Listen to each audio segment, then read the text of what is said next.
Today we're going to talk about the 10 most important discoveries or insights for thriving with autism that you have worked on throughout your career. That's the first thing.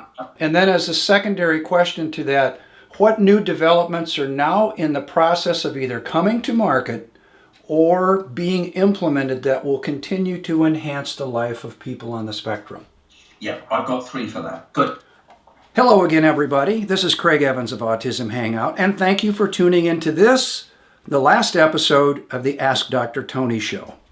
Yes, I'm afraid all good things sometimes must come to an end, and this will be the last scheduled program. Now, Dr. Tony and I are retiring. That doesn't mean we're going away. So if something important comes up, we're not against turning on the cameras for an ad hoc discussion of what that important thing is, but that's probably down the road. For now, however, it's time for us to move on. We're both retiring.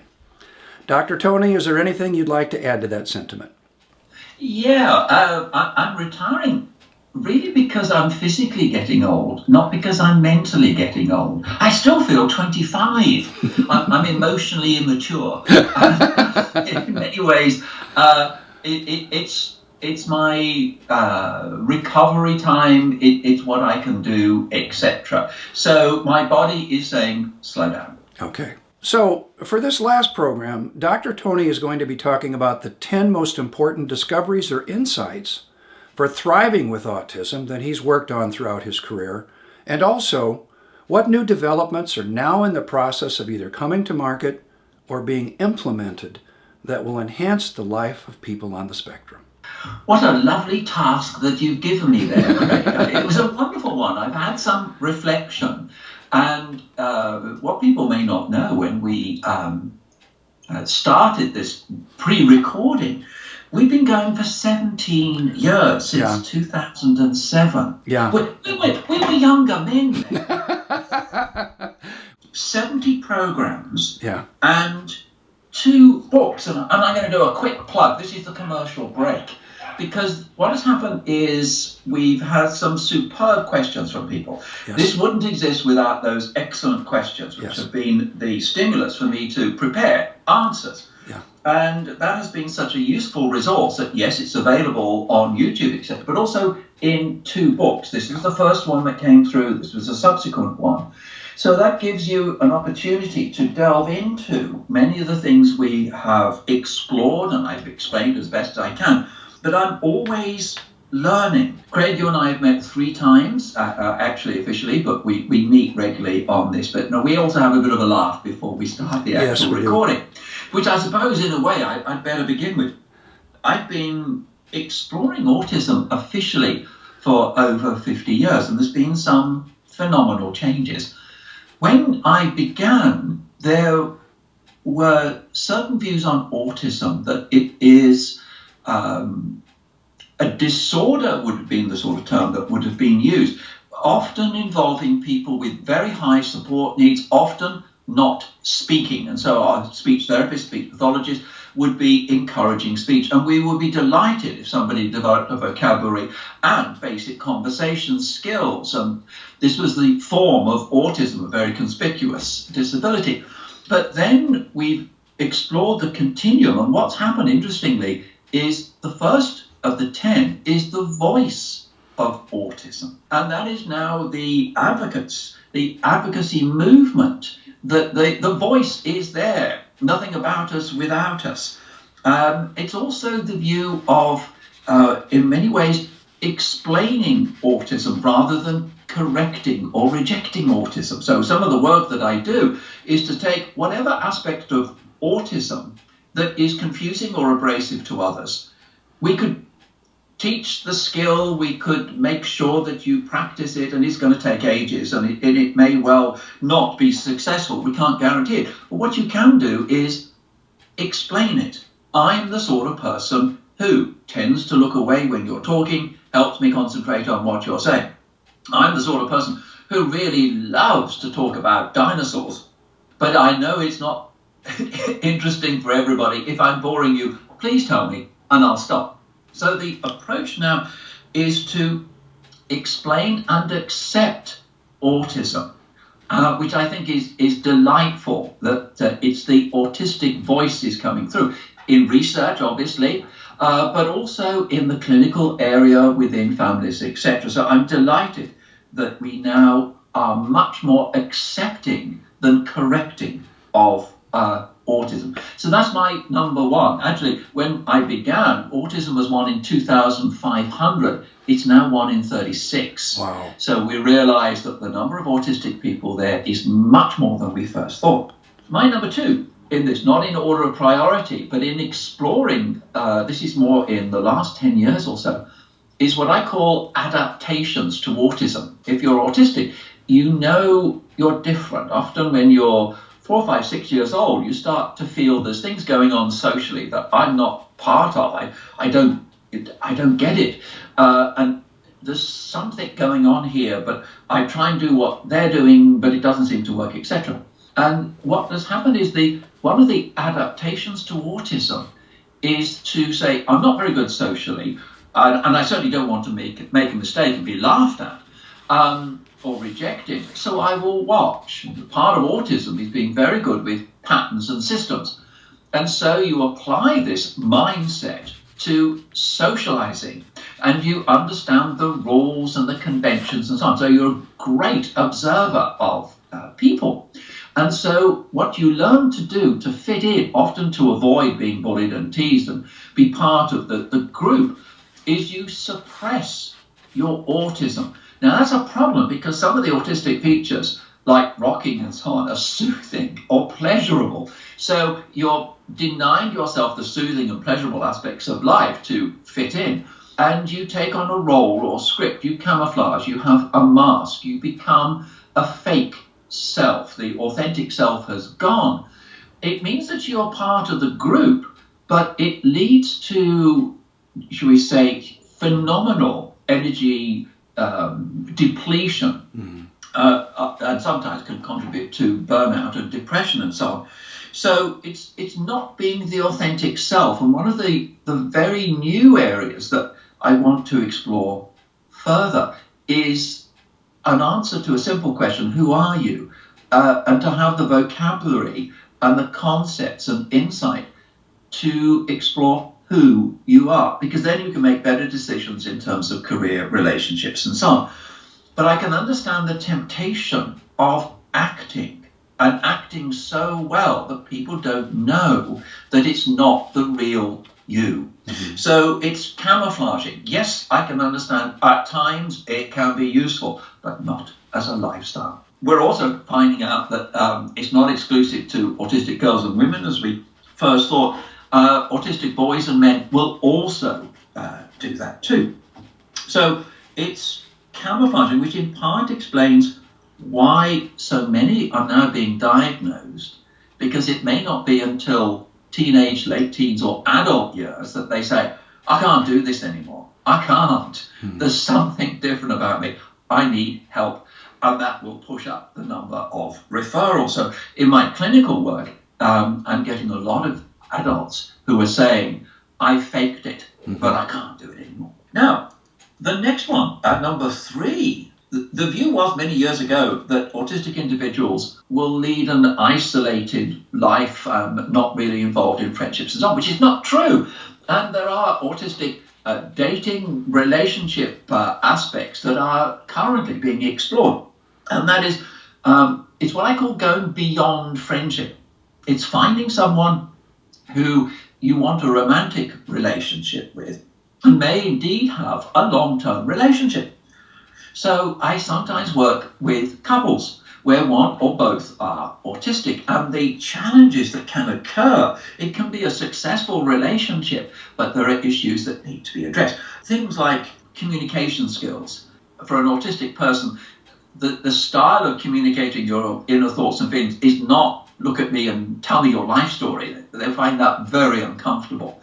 Can type it, for example, but talking and so on can be not the way of expressing inner thoughts and feelings. So self-disclosure, because in a relationship, you're expected to go deeper and deeper and deeper. And the autistic person may feel very uncomfortable. This issue of, do I trust you with that information? I've had some bad experiences in my life, many of which are traumatic and so on, which will affect the relationship. But it's also emotional support, and both partners having perhaps different emotional support. The non-autistic person wants affection, compassion, and, should we say, supportive in a variety of ways, often involving touch and affection. Whereas for the autistic individual, sometimes their best emotional repair is to be on their own. And I have to say to the non-autistic person, this isn't rejection. Your partner isn't rejecting you. It's they need recovery, but their best way of recovery is on their own or involved in their special interest. But there's another dimension that has only just been started, and that's being an autistic parent. Absolutely. And what are the issues in being an autistic mum or dad?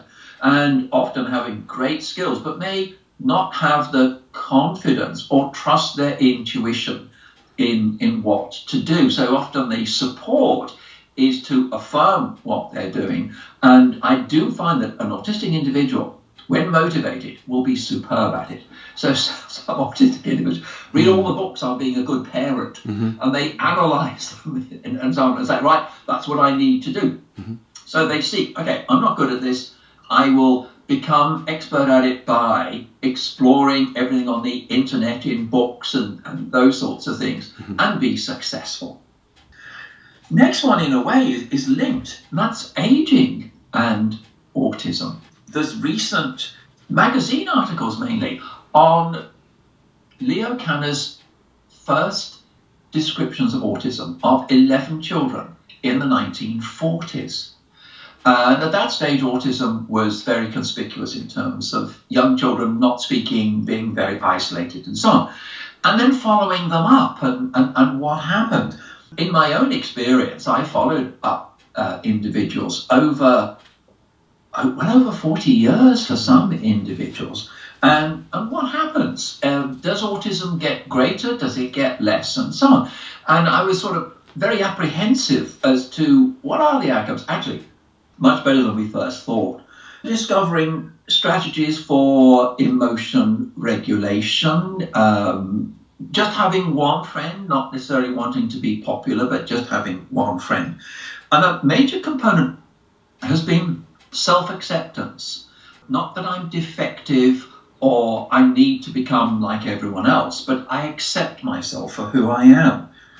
But one of the things that's come through, because I've been supporting research in this area, that's been one of the best indicators of successful outcome is humour. And to laugh at yourself. Otherwise, in autism, you can be incredibly self-critical. You can have expectations of yourself, far more than anyone else has. But it can be that you accept yourself for who you are, that self-acceptance of give myself some slack. Actually, I'm a hero. I'm very brave. I'm amazing at what I've done, and so on. So we do find that some of the social characteristics can diminish over time because you crack the code. It's not necessarily an eternal absence. It may be a developmental delay. But also that many autistic mature adults say, yeah, autism, yeah, that was a big problem in childhood, adolescence, early adulthood. But my biggest problem is I tend to get depressed or my anxiety. And so it's really focusing on those components. But overall, we're now starting to explore, if you're autistic, are you more vulnerable to conditions like dementia or Parkinson's disease and things like that? Now, research is starting on that. We're not sure if that's going to be the case. There is a lot of research being done on aging, but so far seems to be positive. Now, that's number 1, 2, 3, 4. That's number 4 on our top 10 list. Number 5, employment. Oh, yes. I found this amazing because the misconception of autism is you're going to be an engineer, you're going to be a computer specialist, and you're going to be good at coding or an accountant. or a scientist in a laboratory. Yes, oh, absolutely, that is a career option. But I've not found a career that's impossible for an autistic person. Now, that includes the arts, because you express yourself and your emotions through your artwork, through your music, through your fine art, through a variety of artistic expressions. You convey who you are, your thoughts and feelings and so on, with remarkable practice and success. It can also be in the area of writing fiction. And the view was, oh, no, just facts, it's got to be facts, facts, facts. No, because in autism you escape into your imagination. You've always done that. It's a one way of getting out of here. You can't run out the classroom. What you can do is escape into your imagination. You really enjoy it and you're great at it. And then you start feeling, well, yeah, I'd like to make a story. Okay, science fiction may be the theme, but it can be all sorts of situations. So the arts, and I really enjoy appreciating some of the autistic individuals I've known through the decades and their successful artistic opera singing, lead guitar, for example, drumming, all sorts of things. The artwork, the use of colour, perspective, it's extraordinary. But also the caring professions. Oh, yes. Anita Lesko, who helped in our original book there, was originally a nurse. And people will say, oh, if you're autistic, you can't be in the caring professions. Yes, you can, especially psychology and psychiatry, because you've been studying people since you were 4 years old. In fact, you have an honorary degree in psychology when you're 10, because you are looking at patterns and systems and all those sorts of things, but you care. Sometimes you care too much because you take on board other people's problems. As a child, with maturity and training, you can detach yourself rather than being the sponge that absorbs it. You can recognize, and I think one of the main ways is by helping people, you are much more able to cope with absorbing those emotions. So a number of my colleagues, Michelle Garnett, for example, who I've worked with for over 30 years, recently was diagnosed as autistic. And she's a brilliant psychologist. I work, well, we're colleagues, peers in many ways. And she's amazing. Her autism actually was only diagnosed about a year ago. So I do think we also need to look at the caring professions. And so it can be anything. And I think if an autistic person wants to do something, then they will. If they need to, they will overcome some of their autistic characteristics because of the motivation to be successful. So, employment. Now, I'm a clinician, and I often spend a lot of clinical time repairing the damage done by non-autistic people. It's difficult enough being autistic and not being understood and accepted. But it's not that they just don't accept you. They're horrible to you. They reject you in cruel ways. And you think, why would you enjoy being mean? I'm not hurt you. What have I done to upset you? Unfortunately, my concern is not necessarily autism, it's other people.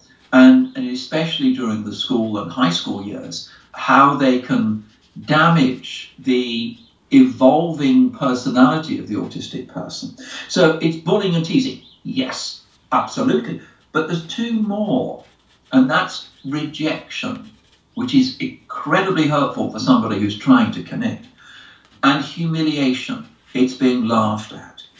But there's also trauma. Now, some of these incidents are traumatic, but we're now starting to explore trauma and autism and how it may amplify many autistic characteristics. The debate is about whether trauma can cause autism. Not too sure about that. But many autistic individuals, as you go back through their developmental history, have incidents that can be the usual considerations of abuse and so on that may occur.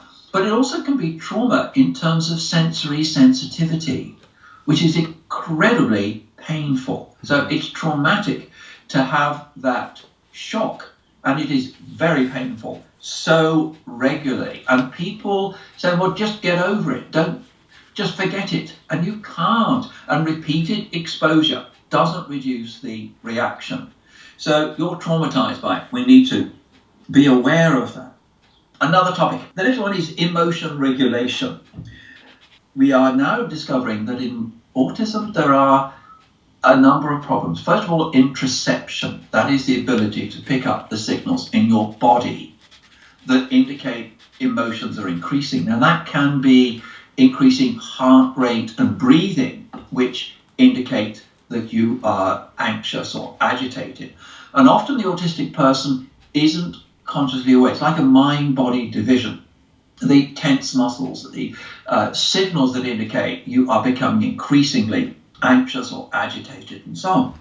It then reaches a point of power that is devastating for the individual, and you have a meltdown. They're overloaded, often with many factors, frustration, failure, sensory sensitivity, too much socializing, you blow the fuse in a way. But it's not just interoception of picking up the internal signals, and we now are starting to get therapy to help on that.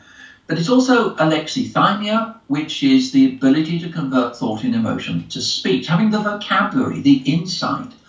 That is that you can identify the feeling early on, find the word that precisely describes it, and then tell someone who, because of that precision, knows more accurately what to do rather than confused and potentially making the situation worse. So what I do find that many autistic individuals can express their inner world of thoughts and feelings, not by speech, but by typing. It can be typing or a scene from a movie or a piece of music. And this is where the music arts abilities come in very well.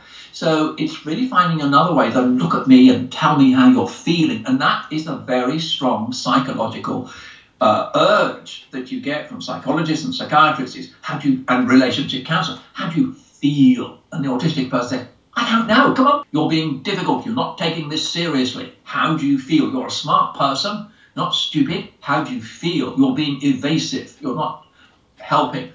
And it's a genuine problem. The person finds it difficult face to face.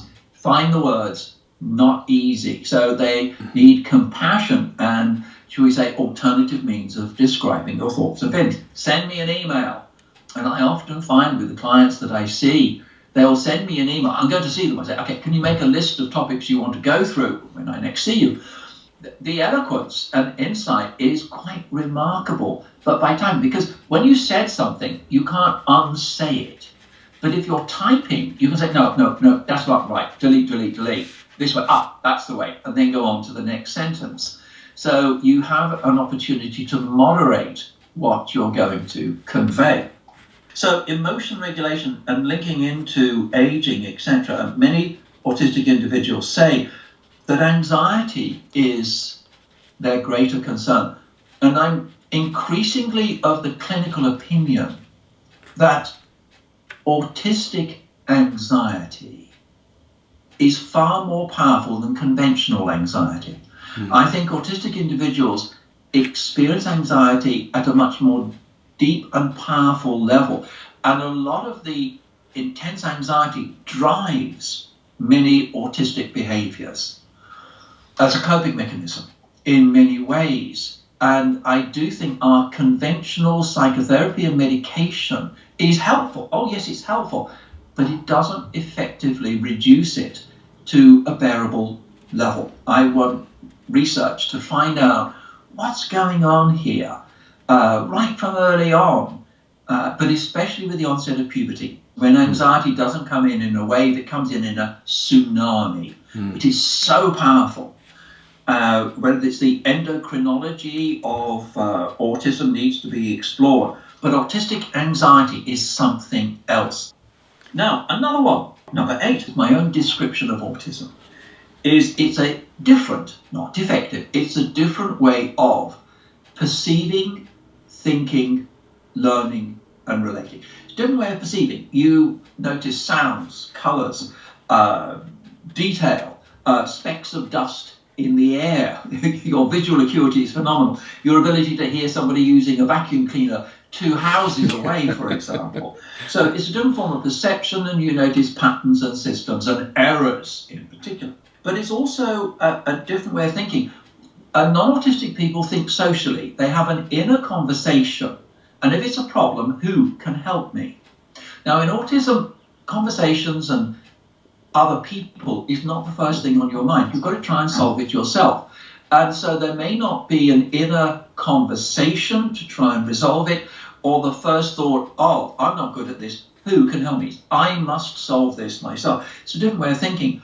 But it is also thinking outside the box and can be incredibly productive in terms of problem solving. And that can be a talent that you're employed for, that you can analyze a situation and come up with a solution that nobody else has, because it's a different way of thinking.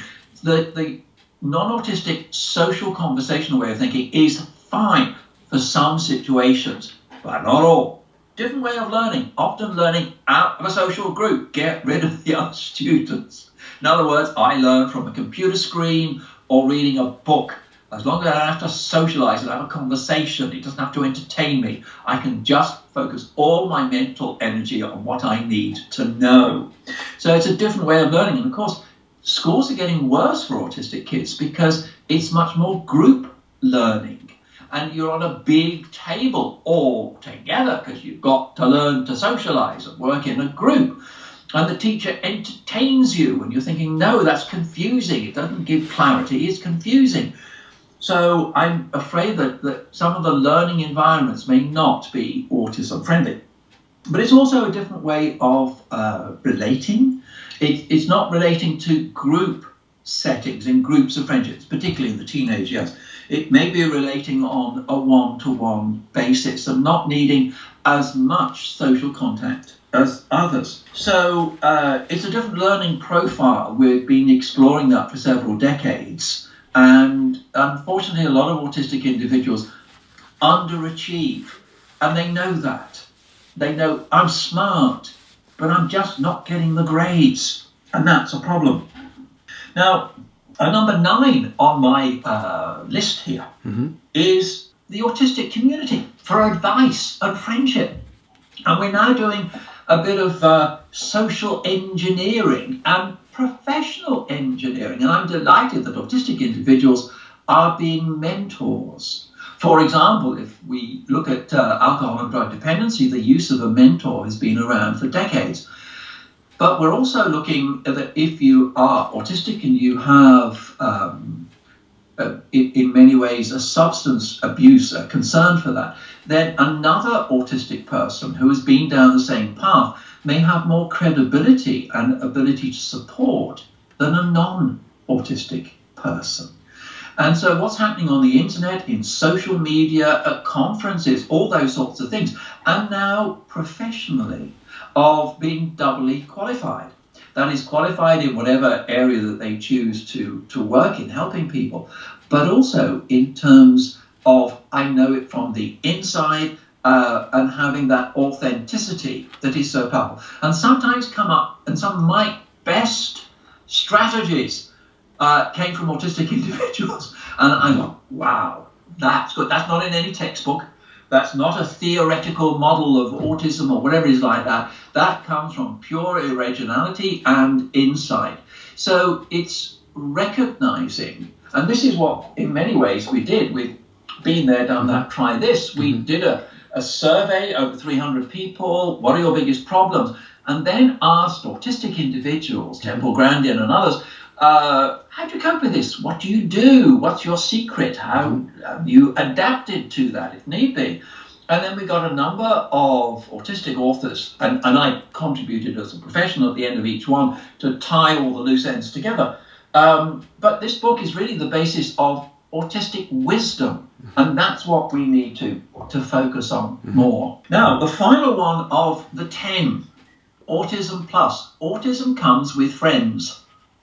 But those friends are ADHD, anxiety disorder, eating disorder, addiction, etc. It is very unusual to have autism pure. It's often autism plus ADHD, or an anxiety disorder, an eating disorder, or addiction, for example. And that is something we need to recognize, because the combination, for example, we suspect that the combination of autism, ADHD, and powerful anxiety leads to a condition called pathological demand avoidance. Bit of confusion about whether that term is appropriate to use.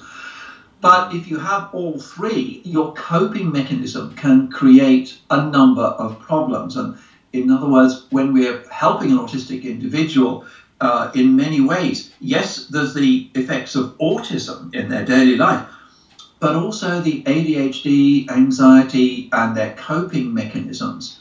So that's a new area, is the complexity of combinations, that each autistic individual is unique because they will have fragments, if not the full confirmation, of other conditions. So those are some of the, shall we say, my 10 areas of exploration over 50 years. Oh my gosh, I wish we would have been able to spend more time and go down through these things, because where you, frankly, you wrote the original book on Asperger's syndrome. This is what it is. In listening to you over the past 20 minutes, you've literally put together a manual on being autistic, what it's like. Yes. You've added more thought, more feeling. I hope you do a book on this. I can see a second book coming out now. I'll come back to that a bit later. Yes, but it's something that is still my passion. Yeah. Autism has always been my passion. Yeah. And I'm always exploring more. And autistic individuals are my heroes for how they cope. And the more I understand the challenges they face, I go, wow. People need to recognize that. Now, the next topic we're going to go through in a moment is new areas that I would like to see more focus on. So, shall I go through that? Yes, please. Okay. Now, new developments, a wish list, I suppose, another. If I had Bill Gates's assets and could, should we say, use that for research studies. I know he's doing this very much to help the world, really, for a number of medical issues and so on. But if I was a billionaire and my legacy is going to be helping autistic individuals, it's research, first of all, in sensory sensitivity. Why? Because it's hell to live with. And non-autistic people just don't get it because, okay, they have a few sounds they don't like, but it's easy to cope with. But for an autistic individual, they can't understand, what does everyone else do that means it's okay for them? What's wrong with me that it is so powerful for me? And I live in constant fear of when this is going to occur. It's really painful, and it really has inhibited my life in many ways. So we need to explore sensory systems. So usually autism has been the preserve of psychology, psychiatry, and so on, and speech pathology. Now increasingly occupational therapy and other specializations come into autism. But I'd like to see research in exactly what's going on, because I think sensory sensitivity is probably there at birth with the startle reaction to touch and sounds. Does it trigger autism? Is it associated with autism? How does the brain... What we do know, as far as we are aware, it's not the actual sensory organ itself, like the ears or the eyes. It's more the brain's processing. What does it do or not do that makes it so unbearable for autistic individuals? So, sensory sensitivity. Mm-hmm. The next one is movement disorders. And I would love the movement specialist, because from my view as a clinician, is there are signature movement patterns that indicate autism. Even in infants, you can spot the movement patterns. Sometimes I can spot an autistic individual by their movements as much as by conversation, interests, and all those sorts of things. And I go, yes, that's that signature movement. And it can be very young kids that will have those characteristics. But I think, and this is my personal opinion, and I hope I'm proved right, but I'd like people to do research on this. I began with non-speaking autistic individuals. That's all we knew. And I had a feeling that although the person couldn't speak, their intellect was not associated with their lack of speech. In fact, their intellect was far higher. And I had a feeling that inner language was developing, but they couldn't connect their brain to their mouth to talk. One of the things that occurs that's interesting in autism is that when you have a non-speaking autistic child, they don't replace the lack of speech with gesture, as deaf children will do. And deaf children will have a phenomenally eloquent, poetic gestures to convey their thoughts and feelings. But in autism, there's almost a mind-body disconnect. And I feel often that the autistic person is far more intellectually able than their lack of speech would suggest. But I can't prove it.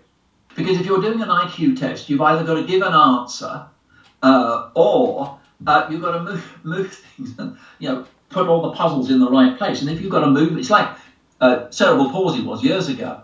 You're assumed to be stupid. And now, with alternative and augmentative communication systems, we've confirmed that people with cerebral palsy can have very high IQ. It's a movement problem, not an intellectual problem. And I think when we look at autism, we look at social, emotional, linguistic, cognitive, sensory. But I would also say there's motor. And in some individuals, it's a movement problem. And I would love to be able to overcome that. And for non-speaking autistic individuals to have a voice, whether they could speak, I don't know. It'd be great if they could. If we could make the connections, whatever is possible, that then there is literally a voice, but a form of communication that's authenticated, because I think they have phenomenal stories to tell. And I would say that the non-speaking group have been relatively neglected in terms of research. It's where we all began, and we need to go back to it. Yeah. My third one here for new developments, I would like autism to be taken out of DSM-6. In other words, it's not a psychiatric illness, it's just historical error. Because the view was, we're exploring in the 1940s, etc. and before, we're exploring schizophrenia. What is it, and how common is it? And we've got these adults who say, what could it be like in a child? We have someone here who's obviously schizophrenic. They're withdrawn, they're isolated, like occurs in schizophrenia. So it is a psychosis. And when I began in the early 70s, it wasn't autism spectrum disorders and so on as we now use it. It was childhood schizophrenia or childhood psychosis. So the descriptions were in a manual of mental disorders and a psychiatric preserve. And I think that's caused a lot of problems and negative associations for people. I would like to see it as, certainly we need descriptions. Whether it's diagnostic criteria is a debatable point, but we need descriptions because we need understanding and help. But I would like to see it removed from mental health. I don't want it to be viewed as a mental disorder. And as one autistic kid said to me a while ago, what do you mean I've got a mental disorder? I'm very ordered. How dare you say that? And I thought, very true. I think you're going to have a lot of political advocates in that regard to remove it from the DSM-6.